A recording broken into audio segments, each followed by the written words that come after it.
Pirates, Opium and Good Neighbours, how Solovyov justifies the current war by rewriting the history of Britain and Europe. In the latest episode of his program, Vladimir Solovyov demonstrates a typical set of late-war propaganda, shifting responsibility for the escalation to the West, demonizing Britain and Europe as eternal pirates, and attempting to present the Russian Empire as the only gentle and just one. This time, all of this is linked to naval attacks in the Black Sea, NATO, and Britain's colonial past. 1. Naval drones and the return of piracy.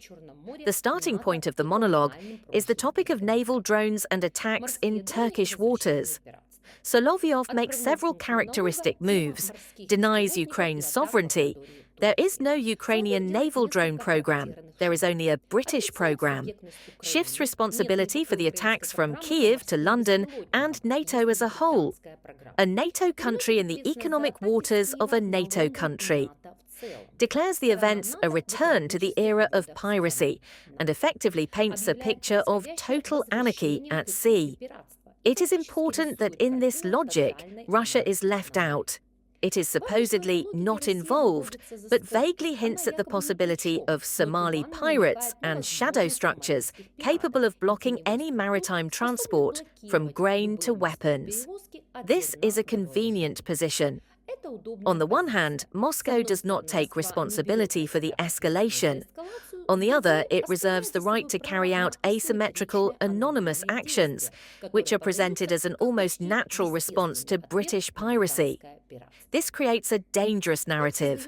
Security in the Black Sea is being undermined not by Russian strikes and the blockade of Ukrainian ports, but by certain British-Ukrainian structures provoking chaos in NATO waters. Meanwhile, NATO itself is declared a laughingstock, incapable of protecting its own waters. There's one more small nuance I'd like to point out. Turkey is economically involved. There is no Ukrainian naval drone program. Don't fool yourself. There is a British program, because the British invested in it, the British were seriously involved, the British provide the guidance, the British are handling all the development. This is their direct area of responsibility, as they themselves have repeatedly stated. Or the British are returning to their traditional practice of piracy.